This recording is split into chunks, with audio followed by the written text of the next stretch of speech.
আমার অনেক দিনের স্বপ্ন ছিল পাহাড়ে একটা ঘর হবে, যেখানে হাত বাড়ালেই ধরা দেবে সাদা মেঘ আর বৃষ্টি, যেখানে সবুজ উঁচু উঁচু পাহাড় আর কুয়াশায় ঢাকা রাস্তা আমাকে স্বাগত জানাবে, আর থাকবে স্বপ্নে দেখা এক হোমস্টে। ঠিক তেমনই এক মেঘ পাহাড়ের দেশে নিয়ে যাব আজকে তোমাদের। পুরো মেঘগুলো ভেসে ভেসে যাচ্ছে আর মেঘের মধ্যেই যেন আমরা দাঁড়িয়ে আছি, অপূর্ব দৃশ্য। কালিম্পংয়ের একটি ছোট্ট গ্রাম হলো পানবু। এবারে আমাদের গন্তব্য সেখানে। তাই এবারের পুজোর ছুটিতে এখানে কিভাবে ট্যুর প্ল্যান করবে, কত টাকা খরচ পড়বে, তার সব রকম তথ্য পেতে সম্পূর্ণ ভিডিওটি স্কিপ না করে দেখতে থাকো।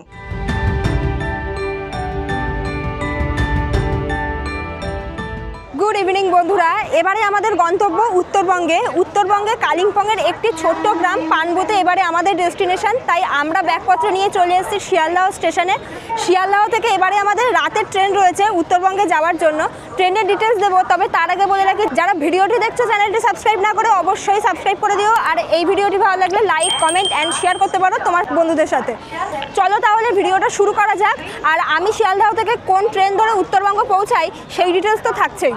শিয়ালদাহ থেকে আমাদের এবারের ট্রেন রাত 8:30-এ 13149 কাঞ্চনকন্যা এক্সপ্রেস। শিলিগুড়িতে এই ট্রেনটির অ্যারাইভাল টাইম পরদিন সকাল 8:05। এই ট্রেনে স্লিপারের ভাড়া 345 টাকা জনপ্রতি, থার্ড এসি ইকোনমিকের ভাড়া 855 টাকা, এসি 3 টায়ারের ভাড়া 930 টাকা। এছাড়াও আছে সেকেন্ড এসি আর ফার্স্ট ক্লাস, যার ভাড়া আমি স্ক্রিনেই দিয়ে দিলাম। এছাড়াও শিয়ালদহ ও হাওড়া থেকে রাতের আরও বেশ কিছু ট্রেন আছে, যেগুলো ধরে তোমরা এনজিপি ও শিলিগুড়িতে পৌঁছাতে পারো।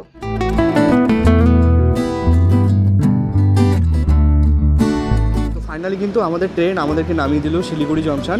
সকাল সকাল চলে এসেছি আমরা শিলিগুড়িতে। ঘড়িতে এখন বাজে সকাল 8টা। একটু আগেই আমরা ট্রেন থেকে নামলাম আর কি। আর ট্রেনটা কিন্তু একদম রাইট টাইমে ঢুকেছে শিলিগুড়ি জংশন। জার্নিটাও খুব ভালো ছিল। আর এখন আমরা শিলিগুড়ি স্টেশনের বাইরে যাব। স্টেশনের বাইরে আমাদের জন্য গাড়ি ওয়েট করছে। আর আমাদের ট্রেন দিয়েছে 3 নম্বর প্ল্যাটফর্মে, তো 3 নম্বর থেকে আমরা এখন যাব 1 নম্বরে। চলে এসেছি এখন শিলিগুড়ি স্টেশনের বাইরে। তো এই যে এবারে আমরা এই গাড়িটাই করে যাচ্ছি। গাড়ি তো চলে এসছে, এখন ব্যাগপত্রগুলো সব গাড়িতে রেখে দিয়েছি আগেই। ভারী ভারী ব্যাগ নিয়ে এতক্ষণ ধরে আর কি এলাম। আর খুব সুবিধা হয়েছে, আমরা যেখানে যাচ্ছি সেখান থেকে এই গাড়িটা আর কি আমাদের জন্য পাঠিয়েছে। তবে তোমরা চাইলে শিলিগুড়ি স্টেশনের সামনে যে গাড়ি পার্কিং এরিয়াটা আছে, সেখানে শেয়ার গাড়ি, রিজার্ভ গাড়ি রয়েছে। এখান থেকেই সমস্ত গাড়িগুলো দার্জিলিং, মিরিক, তারপরে কালিম্পংয়ের যে অফবিট জায়গাগুলো, সেই সব জায়গাগুলোতে গাড়ি যায় আর কি। তবে যেখানে যাচ্ছ, মানে যে হোমস্টে কিংবা রিসর্ট কি যেখানেই যাচ্ছ, সেখান থেকে গাড়ি নিয়ে নেওয়াটাই বেটার হয়। তো এখন চলো আমরা গাড়িতে উঠি। আর আজকে ওয়েদারটাও ভীষণ ভালো, একটু পরে আমরা পাহাড়ে উঠবো। ভীষণভাবে এক্সাইটেড আমি। তো চলো এখন গাড়িতে উঠি।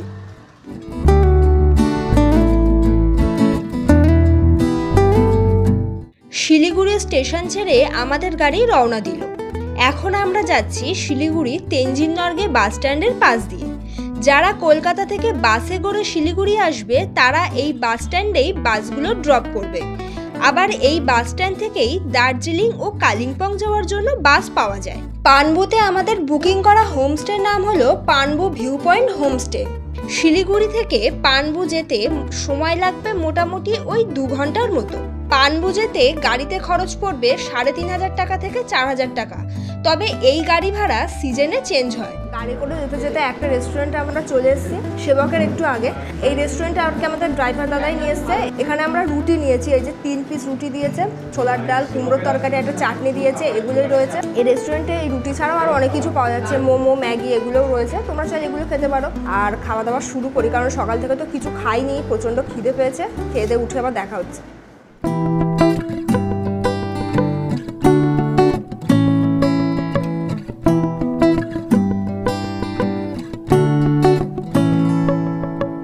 গাড়ি করে যেতে যেতে এখন আমরা এনএইচ ট্রেনে দাঁড়িয়ে আছি। এটা হলো তিস্তা ব্যারেজ, এই যে। তবে একটা জিনিস, যারা এনএইচ ট্রেন দিয়ে গ্যাংটক, কালিম্পং এই সব জায়গাগুলোতে ঘুরবে বলে ভাবছো, হয়তো অনেকেই ভাবছো যে এই বর্ষায় যাওয়াটা কি সেভ হবে, হয়তো রিস্ক থাকে। কিন্তু তোমাদেরকে বলবো যে সেরকম আমি কোনো কিছু কিন্তু দেখছি না যে গাড়ি ঘোড়া বন্ধ কিংবা কোনো গাড়ি যাচ্ছে না। বড় বড় ট্রাকগুলো যাচ্ছে, টুরিস্ট যাচ্ছে প্রচুর, আর আমরা তো যাচ্ছি, আমাদের কোনো অসুবিধা হচ্ছে না, আর একেবারে স্বাভাবিক হয়ে গেছে। এখানে এসে দেখলাম তিস্তা ব্যারেজের দুটো গেট খোলা আছে, তো তাই জন্য আমরা আমাদের ড্রাইভার দাদাকে বললাম যে একটুখানি দাঁড়ান, এখানে একটু দাঁড়াই, কারণ এই জায়গাটা বেশ ভালো লাগছে, তিস্তা নদীর একটা ভিউ এখান থেকে, এটাই আর কি। আর তোমাদেরকে এই আপডেটটা দেওয়ার ছিল। এখানে আর দাঁড়াবো না, প্রচণ্ড রোদ, এখন গাড়িতে উঠবো।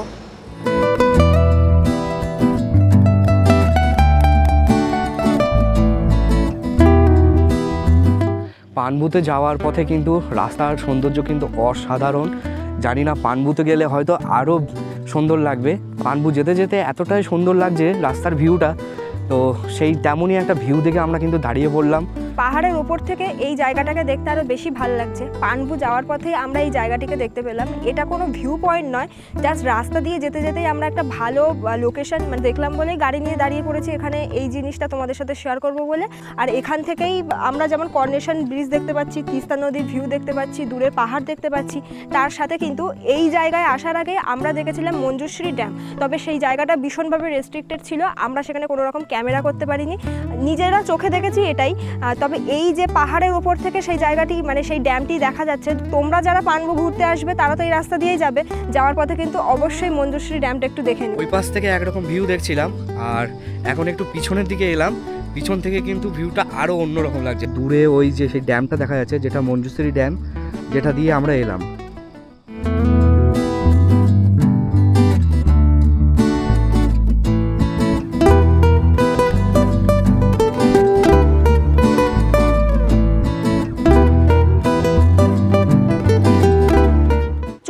আজকে আমাদের প্রথম স্পট, সেটা হলো পানবুদারা ভিউ পয়েন্ট। আর এখানে আসার আগে চেকপোস্ট পড়বে, ওখান থেকে কিন্তু টিকিট কাটতে হবে। পানবুতে এন্ট্রির জন্য আর কি টিকিটটা আগে নিত না, কিন্তু এখন চালু হয়েছে। তবে টিকিট কাটতে আমরা গিয়েছিলাম, ওখানে গিয়ে দেখি কাউন্টারে কেউ নেই, তাই টিকিট না কেটেই আমরা চলে এসেছি। যদি ওখানে কাউন্টারে কেউ থাকতো আমরা টিকিট কেটেই আসতাম। পার হেড 20 টাকা করে টিকিট পড়বে ওখানে। আর এখন আমরা চলে এসেছি পানবুদারা ভিউ পয়েন্ট। এখান থেকে ভিউ ভীষণ সুন্দর, তবে ওয়েদার ক্লিন থাকলে তবেই ভালো লাগে। এখন কিন্তু অন্যরকম ভিউ লাগছে। আমরা এবারে পাহাড়ে উঠে দেখলাম, মানে পাহাড়ে ওঠার পর থেকে এরকম মেঘে ঢাকা রাস্তা, তারপরে পাহাড়ের জঙ্গলগুলো সবই দেখছি মেঘে ঢাকা। আর এখানে এসেও তার অন্যথা হলো না, পানবুদারা ভিউ পয়েন্ট একেবারে মেঘে ঢেকে রয়েছে। রাস্তার ধারে কিন্তু আমাদের গাড়িটা এখানে পার্কিংয়ে রাখা আছে রাস্তার এখানে।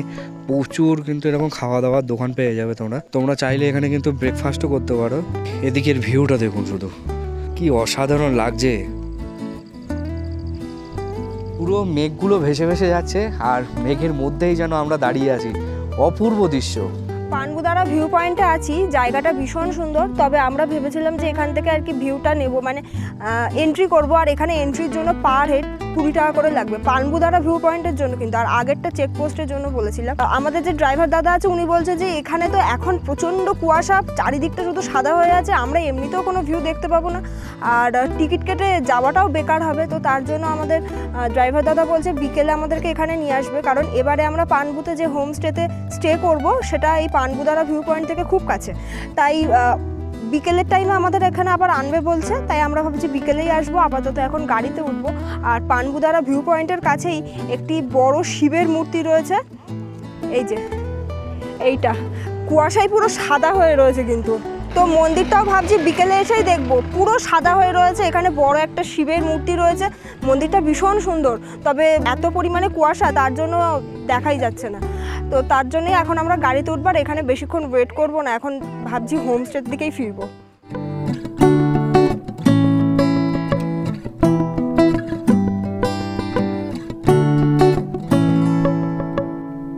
চলে এসেছি আমরা আমাদের হোমস্টেতে। পানবুদারা যে ভিউ পয়েন্ট ছিল, ভিউ পয়েন্টের একেবারে পাশে আমাদের হোমস্টে লোকেশন দেখে আমরা তো সবাই পাগল, কারণ এখানে ইচ্ছা মতো আমরা সময় কাটাতে পারবো। আজকে পুরো একটা দিন আমরা এখানে রয়েছি, আর হোমস্টেটা আমাদের ভীষণ পছন্দ হয়েছে। আমরা এক্সপেক্ট করেছিলাম হোমস্টেটি ভীষণ সুন্দর একটি জায়গায় হবে, এখানে এসে তেমনই দেখলাম। তবে ভিউ কিন্তু আরও সুন্দর, আর চারিদিকটা শুধু সাদা হয়ে আছে। তবে একটু পরে যদি ক্লিয়ার হয় আরও ভালোভাবে শেয়ার করতে পারবো। আপাতত আমাদের হোমস্টেটা হচ্ছে এই পাহাড়ের কোলে, দারুণ আমাদের হোমস্টেটা। চলো এখন আমাদের রুমে এন্ট্রি করি। রুম তো আগে থেকে বুকিং ছিল অলরেডি আমাদের, তো ওইদিকে আছে আমাদের রুমটা। আমরা আমাদের রুমের সামনে চলে এসেছি। এখানে বেশ অনেকগুলো রুম রয়েছে দেখছি, কটেজ করা আর কি। এই যে আমরা যেখানে রুমটা নিয়েছি এটা আমাদের রুম, আর রুমের এই সাইডের ভিউটা কিন্তু আরও সুন্দর। মানে রুম দেখানোর আগে আমি এই জায়গাটা দেখে আরও বেশি থমকে গেলাম, কারণ এই জায়গাটা এত ভালো লাগছে আমার। আর আমাদের যে রুমটা রয়েছে এখন সেটা শেয়ার করব। আমরা আমাদের বুকিং করা রুমের মধ্যে চলে এসেছি, আর এই হোমস্টের নাম হলো পানবু ভিউ পয়েন্ট হোমস্টে। রুমের ভেতরে আছে দুটো কিং সাইজ বেড, মানে এই রুমটাতে চাইলেই কিন্তু 4 থেকে 5 জন ইজিলি শুতে পারবে। এক একটা বেডেই 2 থেকে 3 জন ইজিলি ধরবে, ঠিক আছে। আর রুমটিও বেশ স্পেসিয়াস। আর এদিকে রয়েছে একটি centre table, bed side table বলতে পারো, চার্জিং পয়েন্ট। আর এখান থেকে এই যে উইন্ডো রয়েছে, উইন্ডো দিয়ে ভিউটা একটু দেখো। পানবু গ্রামের যে ভিউ সেটা এখান থেকে পাওয়া যাচ্ছে, দূরের মেঘগুলো ভেসে চলেছে। সব কিছু মিলিয়ে রুমে বসেই যেন অর্ধেক সময় কাটবে, কিন্তু আমরা একেবারেই রুমে বসে থাকবো না। তার কারণ হলো একটু ফ্রেশ হয়ে আমরা বেরিয়ে যাব আর আশেপাশটা একটু ঘুরে দেখার জন্য। তবে তার আগে বলে নেই, এদিকে রয়েছে একটি মিরর, এই যে। আর রুমের মধ্যে কিন্তু আরও একটি সেন্টার টেবিল রয়েছে, এই যে। এদিক দিয়ে আরও একটি উইন্ডো রয়েছে, এই উইন্ডো দিয়ে কিন্তু হোমস্টের ভিউটা পাওয়া যাচ্ছে, এই যে। তবে ওয়েদার ক্লিন থাকলে এই উইন্ডো দিয়েই কিন্তু ঝকঝকে কাঞ্চনজঙ্ঘাও দেখা যায়। ওয়াশরুম কিন্তু অ্যাটাচ, এই যে ওয়াশরুম, একটু ছোটোখাটোর মধ্যে। এখানে বেসিন রয়েছে, কমোড রয়েছে, গিজারটা তো দরকার। আর এদিকে রয়েছে শাওয়ার, মগ, বালতি, জলের ব্যবস্থা সবই আছে। রুমের মধ্যে আরও একটি উইন্ডো আছে, এই যে। বারান্দায় দাঁড়িয়ে যে ভিউটা শেয়ার করছিলাম সেটা এই রুমের এই উইন্ডোটা দিয়ে কিন্তু দেখা যাবে। পুরো এই রুমটাতে 3-3টে উইন্ডো রয়েছে, যেটা আমি নজরে পড়লো আমার, এই যে। দারুণ। হোমস্টেতে আসা মাত্রই ওনারা বলছিলেন যে আমরা কি খাবো, তো বললাম একটু চা করে দিন। আর এই যে হাতে চলে এসছে মিল্ক টি, চাটা দারুণ বানিয়েছে। আর চায়ের কাপ হাতে নিয়েই আমরা এখন চলে এসেছি এই যে আমাদের হোমস্টের যে সামনে এই জায়গাটাতেই চলে এসেছি। এই জায়গাটা অনেকটা ফাঁকা, আর এই হোমস্টের সামনের এই যে জায়গাটা, এখানেই আবার এরকম সুন্দর বসার জন্য জায়গা করা রয়েছে। মানে সন্ধ্যের টাইমে কিন্তু এই জায়গাতে বসা যাবে, সন্ধ্যের স্ন্যাক্সটা এখানে বসে এনজয় করা যাবে। আর এই দিকটাতে সুন্দর গার্ডেন করা, এই যে এদিকটাতে সুন্দর গার্ডেন করা রয়েছে। সব কিছু মিলিয়েই এই যে হোমস্টে, এই হোমস্টের ভিউ ভীষণ সুন্দর। আর এখন আমরা চাটা খেয়ে নেই, তারপর একটু ফ্রেশ হব, তারপরে আবার দেখা হচ্ছে। এই জাস্ট আমরা রুম থেকে ফ্রেশ হয়ে আর কি বেরোলাম, আর রুম থেকে জাস্ট বেরোনো মাত্রই দেখলাম এখানে শুরু হয়েছে ঝমঝমিয়ে বৃষ্টি। পাহাড়ে এসে, মানে এই বছর পাহাড়ে এসে ফার্স্ট বৃষ্টি দেখা পেলাম। আমরা এক্সপেক্ট করেছিলাম বৃষ্টি হতে পারে, কারণ পাহাড়ে ওঠার পর থেকেই এরকম শুধুই কুয়াশা দেখতে পাচ্ছি, মেঘে ঢাকা পাহাড়গুলো দেখতে পাচ্ছিলাম। তো অ্যাট লাস্ট এখন বৃষ্টি শুরু হয়েছে। এখন আমরা যাচ্ছি ডাইনিং এরিয়ার দিকে, লাঞ্চ করতে যাব। ঘড়িতে এখন বাজে 2:30। তো লাঞ্চ করার সময়ও হয়েছে, প্রচণ্ড খিদে পেয়েছে। চলো ডাইনিং এরিয়ায় গিয়ে দেখা হচ্ছে। লাঞ্চ করতে চলে এসেছি ডাইনিং এরিয়াতে। আমার পেছনেই রয়েছে কিচেন, সামনে চলে এসেছে লাঞ্চ। লাঞ্চে কিন্তু অনেক কিছু রয়েছে, আর লাঞ্চে কী কী রয়েছে এখন শেয়ার করি। প্লেটে দিয়েছে রাইস, এখানে রয়েছে পাঁপড় ভাজা, বেগুন ভাজা আছে, এই যে বেগুনি। আর এখানে আলু ফ্রাই রয়েছে, এটা একটা শাক, স্কোয়াশের শাক এটা। আর এদিকে রয়েছে ডিমের কারি, এই যে। আর এদিকে রয়েছে বেশ অনেক রকমের স্যালাড, খুব সুন্দরভাবে সাজিয়ে দিয়েছে। এদিকে রয়েছে এই যে ডাল। খাওয়া দাওয়া তো শুরু করে দিয়েছি অনেকক্ষণ আগে, তো ভেবেছিলাম খেয়ে দিয়ে উঠে তারপরে তোমাদেরকে জানাবো যে খাবার দাবার টেস্ট কেমন। প্রথমে স্কোয়াশের শাকটা যেটা ছিল ওটা অসম্ভব সুন্দর, ভালো খেতে, ডালটাও সুন্দর। এখন ডিমের কারিটা দিয়ে খাওয়া দাওয়া স্টার্ট করেছি। আর বাইরে কিন্তু মুষলধারে বৃষ্টি পড়ছে, ওই যে মুষলধারে বাইরে বৃষ্টি পড়ছে। আর নিশ্চয়ই বুঝতে পারছো প্রচণ্ড আওয়াজ আসছে। ডিমের কারিটাও ভীষণ সুন্দর খেতে। খেয়ে দিয়ে উঠে দেখা হচ্ছে। পানবুতে আমরা যে হোমস্টেতে আছি, এখানে একটা পিচ্চি আছে, এই যে কি মিষ্টি দেখো।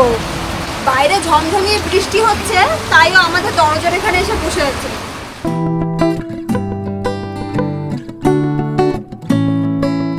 ঝমঝমিয়ে বৃষ্টি হওয়ার পরে এখন ওয়েদার একটু ক্লিয়ার হয়েছে। আর একটু ক্লিয়ার হতে না হতেই আমাদের যে হোমস্টেতে আমরা আছি, এই হোমস্টের সামনের যে ভিউটা ছিল সেটা এখন আমরা পরিষ্কার দেখতে পাচ্ছি। আর এখান থেকে কিন্তু কাঞ্চনজঙ্ঘার ভিউ পাওয়া যায়, যেটা হোমস্টেতে এসে আমরা মানে জানতে পারলাম। এই দেখো পাহাড়ের ভ্যালিগুলো কত সুন্দর লাগছে, দূরে মেঘগুলো ভেসে চলেছে, সব কিছু দেখতে এখান থেকে দারুণ লাগছে। আর সব থেকে বেশি ভালো লাগছে বৃষ্টির পরে একটা ঠান্ডা ঠান্ডা ওয়েদার, দারুণ হাওয়া দিচ্ছে, আমার তো ভীষণ ভালো লাগছে। আর এই হোমস্টের যে নাম, সেই নামের সাথে কিন্তু হোমস্টের যে এই পরিবেশ, সব কিছু কিন্তু একদম মিলেমিশে দারুণভাবে কাটছে আমাদের এই আজকের দিনটা।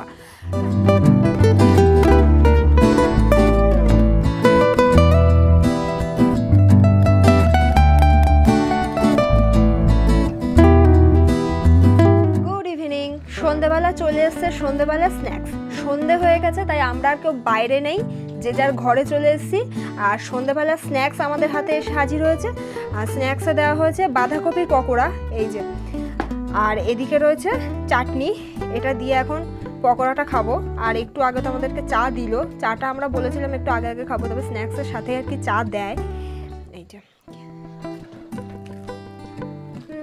স্ন্যাক্স খাওয়া শেষ হতে না হতেই আমরা একটু রুমের বাইরে এসেছি। আর আজকে বিকেলে তো আমাদের যে ভিউ পয়েন্টটা তোমাদেরকে বলেছিলাম, পানবুদারা ভিউ পয়েন্টে যাওয়ার কথা ছিল, কিন্তু ওই যে সকালবেলা থেকেই বৃষ্টিটা শুরু হলো আমরা আসার পর থেকে, তাই আমরা আর যাইনি আর কি। তাই আমরা ভাবলাম যে না, কালকে সকালবেলা আমরা ভিউ পয়েন্টে যাব। সন্ধেবেলা এই যে স্ন্যাক্স খাওয়ার পরে আবার বাইরে আসলাম, তার একটাই কারণ, সেটা হলো আমাদের হোমস্টে থেকেই সামনের যে ভিউ পয়েন্টটা ছিল, যেখানে মানে আমাদের হোমস্টে থেকে পাহাড়ের যে ভ্যালিগুলো শেয়ার করেছিলাম বিকেলবেলা, সেই পাহাড়ের গায়ে গায়ে যে বাড়িগুলো রয়েছে, আর সন্ধ্যের পর থেকে তো সেই বাড়িগুলোতে সব লাইট জ্বলছে, তার জন্য পুরো পাহাড়টাই যেন আলো জ্বলে উঠেছে। আকাশে যত তারা ছিল সব যেন পাহাড়ের গায়ে লেগে আছে, এরকম দেখে মনে হচ্ছে। আর তারই সাথে সাথে কিন্তু আমাদের যে হোমস্টে, সেই হোমস্টেটিও কিন্তু আলো আধারিতে বেশ দারুণভাবে সেজে উঠেছে, মানে হোমস্টে সব লাইটগুলো জ্বলে উঠেছে, বেশ ভালো লাগছে। এখনকার যে ওয়েদার, সেটা হলো বেশ ঠান্ডা লাগছে সন্ধ্যের পর থেকেই, তবে বিশাল ঠান্ডা লাগছে সেটা বলবো না। তোমরা যদি এরকম সময় এখানে ঘুরতে আসো, তো মোটামুটি একটা হালকা উলের সোয়েটার গায়ে চাপালেই চলবে, এরকমই ঠান্ডা এখানে, খুব ঠান্ডা নেই এখানে। তবে ওয়েদারটা বেশ মনোরম, ভীষণ ভালো লাগছে। এখানে বেশ কিছুক্ষণ আমরা সময় কাটাবো, তারপরে আবার রুমে ফিরবো। একটু পরে আবার আমাদের ডিনারেরও ডাক পড়বে। রাত 9:30 নাগাদ আমরা চলে এসেছি ডিনার করতে। ডিনারেও রয়েছে এলাহি আয়োজন। তো ডিনারে কি কি রয়েছে এখন শেয়ার করবো তোমাদের। ডিনারে প্রথমে দেওয়া হয়েছে প্লেটে রাইস রয়েছে, এই যে আলু ভেন্ডির তরকারি রয়েছে, এই যে আর একটা বিনসের একটা ভাজা টাইপের করা, এটা স্কোয়াশের তরকারি রয়েছে, করলার পকোড়া রয়েছে, এই যে সাথে রয়েছে পাঁপড় ভাজা, আর এই যে এদিকে রয়েছে ডাল বেশ অনেকটা। এখানে রয়েছে এক বাটি চিকেন কষা, খুব সুন্দরভাবে স্যালাড দিয়েছে, এই যে। আর এই যে রাত্রে আমাদের যা যা দিয়েছে, এগুলো খেয়ে রাতটা কমপ্লিট হচ্ছে। খেয়ে দিয়ে উঠে বিশেষ আর কোনো কথা বলবো না, দেখা হচ্ছে তোমাদের সাথে আবার কালকে সকালে। আপাতত আজকে রাত্রের মতো গুড নাইট।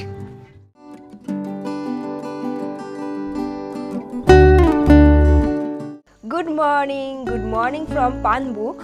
আমরা সকাল সকাল উঠে গেছি। আজকে আমাদের পানবুতে সেকেন্ড ডে, মানে বাড়ি ফেরার দিনও বটে। তবে পানবুতে একটা দিন আমাদের ভীষণ ভালো কেটেছে। আজকে সকাল থেকে উঠেই দেখি আকাশের মুখ আরও ভার, কালকের থেকে আজকের ওয়েদার আরও খারাপ। তবে আমাদের কিছু স্পট ঘুরে দেখার ছিল পানবুতে।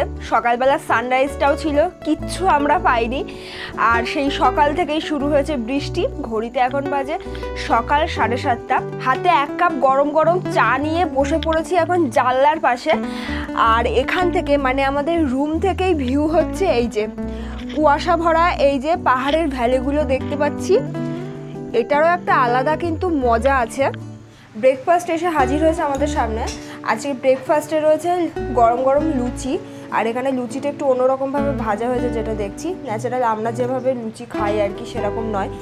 আর এদিকে রয়েছে আলুর তরকারি, এই যে পেঁয়াজ দিয়েছে, লঙ্কা দিয়েছে, ব্যাস এগুলো দিয়েই আর কি ব্রেকফাস্ট সারছি। তবে তোমরা চাইলে রুটি খেতে পারো, সেটা ওনাদেরকে একটু আগে থেকে বলতে হবে। আর এই যে এদিকে কিন্তু চলে এসছে ডিমের অমলেট, পোচ করে তারপরে ডিমের অমলেটটা বানিয়েছে, একটু ইউনিক, এটাও ইউনিক। আর লুচিটা আমি খাওয়া শুরু করে দিয়েছি।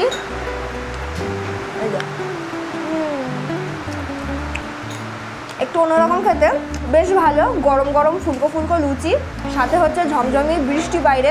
পাহাড়ে এসে এটা একটা অন্যরকম পাওয়া। খাওয়া দাওয়া করে আমরা যে যার রুমে চলে এসেছি। ব্যাগপত্র গোছানো অলমোস্ট ডান। এখন আবার ব্যাগপত্র নিয়ে সেগুলো আবার গাড়িতে তুলবো। কালকে আমাদেরকে হোমস্টের যে গাড়ি আর কি আমাদেরকে পিক আপ করেছে, সেই গাড়ি কিন্তু আজকে আমাদেরকে ড্রপ করছে এনজিপিতে। আর যাওয়ার পথে আমরা দেখে নেবো পানবুদারা ভিউ পয়েন্ট, যদি ওয়েদার ভালো থাকে আর কি। ওয়েদার যদিও ভালো নেই, সেই সকাল থেকে বৃষ্টি শুরু হয়েছে, এখনও থামেনি। পানবুতে এবারে আমরা যে হোমস্টেতে আছি, এবার হোমস্টে ডিটেলসটা দিয়ে দিই। এই হোমস্টেতে per head per day fooding lodging নিয়ে খরচ পড়বে 1500 টাকা করে। একটা রুমে তোমরা 4 থেকে 5 জন কি 6 জন থাকতেই পারো। আমরা তো রয়েছি 4 বেডেড রুমে, এছাড়াও ওনাদের আরও 3টে রুম রয়েছে, ঠিক আছে। যখন তোমরা বুকিং করবে ওনাদের সাথে একটু ডিসকাস করে নিও তোমরা কেমন টাইপের রুম নিতে চাও। আর এই হোমস্টেতে সম্পূর্ণ রকম কাপল অ্যালাউ রয়েছে, ফ্যামিলি নিয়ে তো আসতেই পারো। আর আইডি প্রুফ কিন্তু মাস্ট। আমাদের এবারে যে পানবো ট্যুর প্ল্যান, থাকা খাওয়া ঘোরা এই সমস্তটাই কিন্তু আমরা ঘুরেছি ট্যুর কিংডমের সাথে। আর ট্যুর কিংডমের নাম্বার আমি স্ক্রিনে দিয়ে দিলাম, আর এই নাম্বারটা কিন্তু থাকছে এই ভিডিওর ডেসক্রিপশন বক্সে। তোমরা যদি চাও পানবো ট্রিপ করতে বছরের যে কোনো সময়, তাহলে কিন্তু এই নাম্বারে কন্ট্যাক্ট করতে পারো। হোমস্টের সামনে আমাদের গাড়ি এখানে এসে হাজির হয়েছে, ব্যাগপত্র সবাই এখন একে একে তুললাম গাড়িতে। আর এখন আমরা এনজিপিতে ফিরবো, তবে এনজিপিতে ফেরার আগে আমরা এখানে যে স্পটটা রয়েছে পানবুতে, পানবু দ্বারা ভিউ পয়েন্ট, যেটা আমরা কালকে ঘুরে দেখিনি, ওটা যাওয়ার সময় ঘুরে দেখবো। সেপ্টেম্বর মাস মোটামুটি পড়ার পর থেকে আর কি নর্থে ওয়েদার ক্লিন হতে শুরু করে, তারপর থেকে তো সিজন পড়ে যায়। তাই তোমাদেরকে বলবো, যেহেতু সামনে পুজো রয়েছে, একটা লম্বা ছুটি তোমরা পাচ্ছ, আর তাই তোমরা যে কোনো একটা সময় বেছে নাও, বেছে নিয়ে তোমরা তোমাদের প্রিয়জন অথবা বন্ধুবান্ধব অথবা ফ্যামিলিকে নিয়ে এই পানবুতে ঘুরতে আসতে পারো আর থাকতে পারো পানবু ভিউ পয়েন্ট হোমস্টেতে। এই যে হোমস্টে থেকে বেরিয়ে এখন কিন্তু চলে এসেছি আমরা পানবুদারা ভিউ পয়েন্টে। এখানে অলরেডি ঝিরিঝিরি বৃষ্টি পড়ছে, জানো সকাল থেকে বৃষ্টি পড়ছে। এটাই কিন্তু ভিউ পয়েন্টে যাওয়ার রাস্তা, আর সামনেই আছে টিকিট কাউন্টার।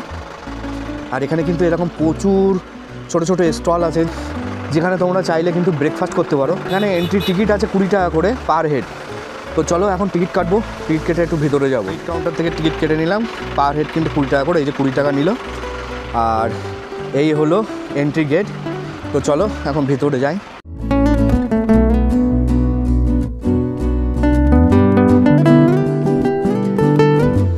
খুব সুন্দর করে সাজানো, আর এখানে অনেকগুলো সিটিং অ্যারেঞ্জমেন্ট আছে। যখন কিন্তু ওয়েদার ক্লিন থাকবে তখন কিন্তু তোমরা এখানে বসে কিছু টাইম স্পেন্ড করতেই পারো। বেশ দারুণ লাগছে, যেহেতু পুরো ওয়েদারটা ফগি হয়ে আছে, তার জন্যে ভিউটা কিছুই দেখাতে পারছি না, তার জন্য দুঃখিত। আর এরকম ওয়েদারেও কিন্তু ঘুরতে বেশ দারুণই লাগে। এখানে যে সিটিং অ্যারেঞ্জমেন্টের কথা বলছিলাম, এখানে আছে, ওখানে আছে, আর খুব সুন্দর করে সাজানো। পানবু ভিউ পয়েন্টের পাশেই কিন্তু আছে একটা বেশ দারুণ ভোলে বাবার মন্দির। তো চলো মন্দিরটা তোমাদের সাথে শেয়ার করি। এটাই হলো মন্দিরের গেট, আর মন্দিরের উপরে কিন্তু শিবজির একটা মূর্তি আছে, বড় মূর্তি।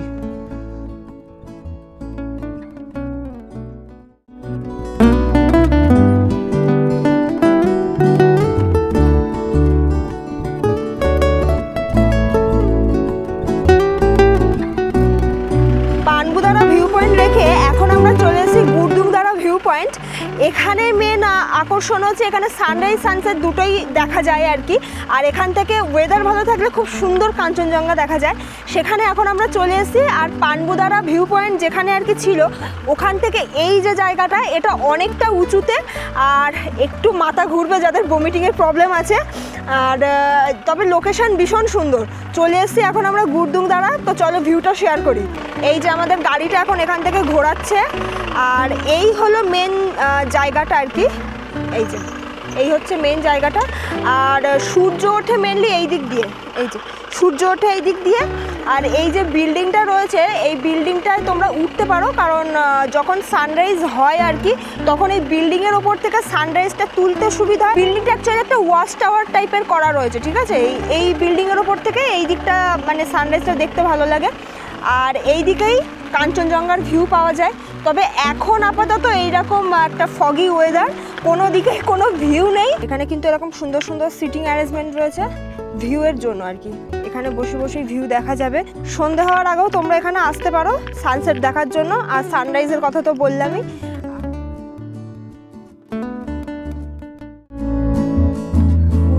ভিউ পয়েন্ট আমাদের দেখা কমপ্লিট হয়েছে, এখন আমরা গাড়িতে উঠবো। আর বৃষ্টিটা এখন একটু কমেছে দেখছি, তবে বৃষ্টি কমলে কি হবে, কুয়াশা একেবারে কাটছে না। বর্ষার মধ্যে এরকম ওয়েদার বেশ ভালো লাগে, কিন্তু এটার মধ্যে একটা অন্যরকম শান্তি আছে। পাহাড় মানুষকে সবসময় শান্তি দেয়, ওয়েদার যেমনই থাকুক না কেন। এখন আমরা গাড়িতে উঠবো, এই গাড়ি নিয়েই আমরা ফিরবো এনজিপিতে। তোমরা কিন্তু পানবুতে 1 থেকে 2 দিনের বেশি স্টে করতেই পারো। আমরা 1 রাত 2 দিনের ট্যুর করলাম, ভীষণ ভালোভাবে কাটলো এই পানবু। আর তোমাদের কেমন লেগেছে এই ভিডিওটা অবশ্যই কমেন্টের মাধ্যমে জানাতে ভুলো না। তাই দেখা হচ্ছে তোমাদের সাথে আরও একটা নতুন ভিডিও নিয়ে। ততদিন আমাদের চ্যানেল ASV ট্রাভেলের সাথে থাকো, দেখতে থাকো।